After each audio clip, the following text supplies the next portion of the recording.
লাইনের পানি এত গরম, হাত পুড়ে যাচ্ছে। ওফ! প্রবাসী মেয়েদের শুক্রবারের দিনটা কিভাবে কাটে সেটাই শেয়ার করব আপনাদের সাথে। হ্যালো এভরিওয়ান, আসসালামু আলাইকুম। আমার আপুরা ভাইয়ারা যারা যে যেখান থেকে ভিডিওটি দেখছেন, সবাইকে আমার অন্তরস্থল থেকে অনেক অনেক ভালোবাসা ও দোয়া রইল। আশা করি সবাই ভালো থাকবেন। আর আমার ভিডিওটি যদি ভালো লাগে অবশ্যই মতামত জানাতে ভুলবেন না। তো শুক্রবার সকালবেলা ঘুম থেকে ওঠার পরে, কারণ প্রবাসী মেয়েদের অফ ডে থাকে না, তাদের শুক্রবারে যে একটু আড়িগড়ি করে ঘুম থেকে উঠবে সেইটুকুও থাকে না, কারণ ওই দিন আরও বেশি কাজের চাপ থাকে। তো ঘুম থেকে ওঠার পরে আমি যেটা করি সেটা হচ্ছে আমার 1 গ্লাস লেবুর পানি থাকে, আর সেই পানিটা আমি কী দিয়ে বানাই সেটা হচ্ছে মিষ্টি জিরা, সাথে সাধারণ নর্মাল যে জিরাটা থাকে ওই জিরাটা, সাথে থাকে আদা, লবঙ্গ আর হচ্ছে দারচিনি। এগুলো দিয়ে হচ্ছে পানিগুলো ভালো করে ফুটিয়ে নেই। লাস্ট হচ্ছে আমি একটু হলুদের গুঁড়া মিক্স করি। একদম ফিনিশিং যখন হচ্ছে আমার পানিটা ভালো করে ব্লক চলে আসে, তারপরে হচ্ছে নামানোর আগে দিয়ে আমি হচ্ছে লেবুর জুস অ্যাড করে নিই। তো সেই পানিটা খেয়ে নেই প্রতিদিন সকালে, খালি পেটে আমার ওই পানিটা থাকে। যাই হোক, পানিটা খেয়ে চলে আসলাম আগে ম্যাডামের ঘরে কাজ করার জন্য। তো সিঁড়ির এখানে আসার পরে দেখতেছি এখানে পানির 2টা কার্টুন আছে, আর কার্টুনগুলো হচ্ছে নিয়ে উপরে গেলাম। উপরে যাওয়ার পরে দেখতেছি ম্যাডাম সকাল সকাল অনেকগুলো বাজার নিয়ে আসছে, আর সেই বাজারগুলো আনার পরে অনেকগুলো বাজার ও নিজেই হচ্ছে রেখে দিয়েছে, আমার অপেক্ষায় থাকে নাই। তো বাজারগুলো, কিছু জিনিস এখানে ছিল এলোমেলো, ওগুলো আমি গুছিয়ে নিচ্ছি। তারপর চলে আসলাম হচ্ছে রান্নাঘরে। রান্নাঘরে আসার পর রাত্রে আমি যখন ওদের জন্য চিকেন পাস্তা করি, সেগুলো কিছুটা খাই আর বাকিগুলো এখানে থেকে যায়। আর এখানে দেখতেই পাচ্ছেন আমার আ মিনি ক্যাট হচ্ছে এখানে চুপটি করে শুয়ে আছিল। আর আরো একটা ওইদিকে শুয়ে আছে। আমি এদেরকে খুব বেশি আদর করি। ভালো লাগে আমার কাছে, জানি না। তো এদিকে হচ্ছে আমি উপরের কাজগুলো সেরে নিচে চলে যাব। আর যেহেতু আমি হচ্ছে আপনাদেরকে দেখানোর জন্য ভিডিওটা করতেছি, তো এই তো এদিকে হচ্ছে ওভেনের ভিতরে কিছু জাতার ওরা হচ্ছে রাত্রে আইনা খাইছে, এখন এগুলো সব ফালাই দিতে হবে। তো যাই হোক, আর এইদিকে হচ্ছে ফ্রিজের ভিতরে ম্যাডাম মুরগি আনছে, ওই যে বললাম অনেকগুলো বাজার নিয়ে আসছিল।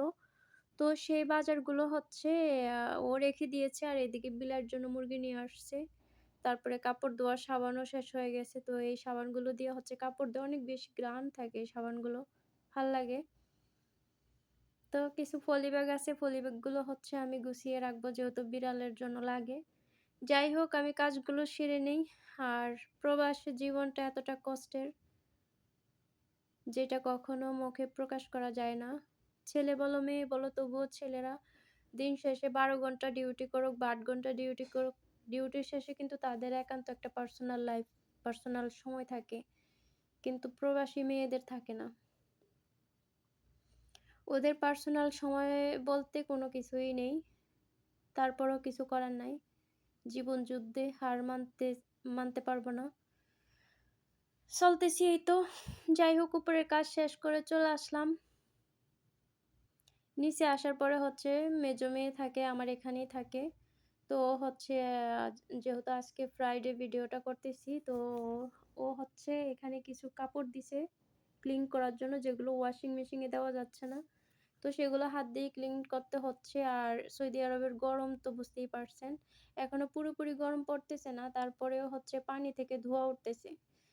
তো এই হাত দিয়ে কাপড়গুলো যখন আমি পরিষ্কার করতে যাই, তখন হচ্ছে হাতের ভিতরে গরম পানি একদম ফোস্কা ফুটে যায়। তো এই যে দেখতেই পাচ্ছেন হাতে একদম কেমন যেন লাগতেছে।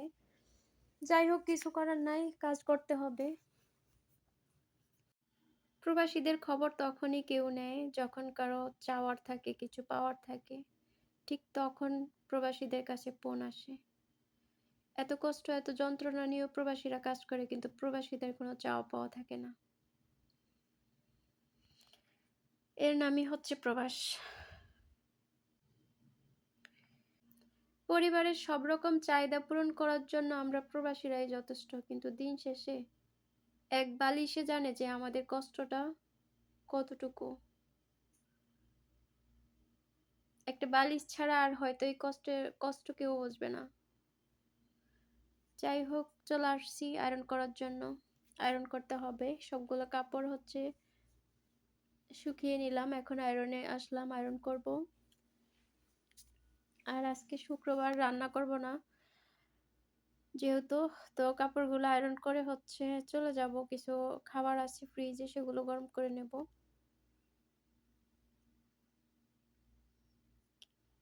আমার মতো এরকম হাজারো মেয়ে আসে যে হচ্ছে শুক্রবারের দিনটা তাদের খুব ভয়ঙ্কর।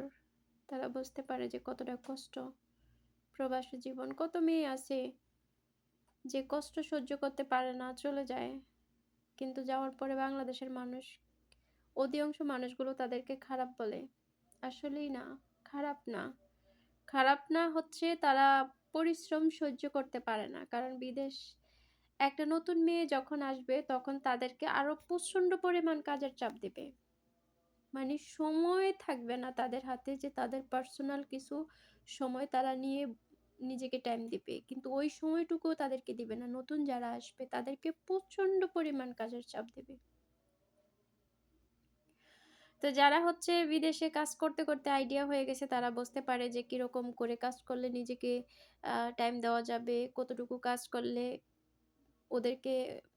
ওদেরকে ওদের সামনে ভালো থাকতে পারবে। ওইটা হচ্ছে একমাত্র পুরাতন মেয়েরাই বুঝতে পারবে। তো যাই হোক, সবশেষে হচ্ছে খাবার খাইতে চলে আসলাম। বললাম বাসি খাবার ছিল কিছু, মানে রুই মাছের তরকারি ছিল, এটা গরম করে নিয়েছি আর করা ভাত রান্না করেছি। এই তো, খুব ঝাল ঝাল তরকারি আর হচ্ছে সাথে কাঁচা লঙ্কা। তো খাবারটা খেয়ে নেব।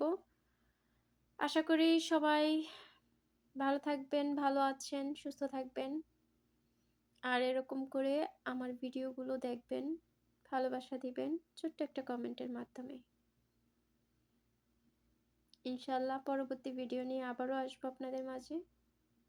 এ পর্যন্ত সবাই ভালো থাকুন, সুস্থ থাকুন, নিজেদের প্রতি খেয়াল রাখুন এবং ফ্যামিলিকে টাইম দিন। তবে প্রত্যেকটা প্রবাসীর উদ্দেশ্যে একটা কথা বলবো, যাই করেন না কেন অত্যন্ত নিজের জন্য কিছু রেখে তারপরে ফ্যামিলিকে দিবেন। কারণ দিন শেষে আপনি শূন্য। আপনার ভালো থাকার উপর নির্ভর করে শুধু আপনাকেই। তো আপনি পরিশ্রম করবেন আপনার জন্য, আপনি রেখে তারপরে বাকিটা সবাইকে দিবেন।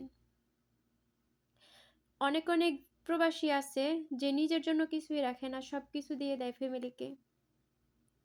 দিন শেষে, বছর শেষে, সময় শেষে তার কাছে কিছুই থাকে না, একদম শূন্য। এটাই হচ্ছে প্রবাসীদের কষ্ট।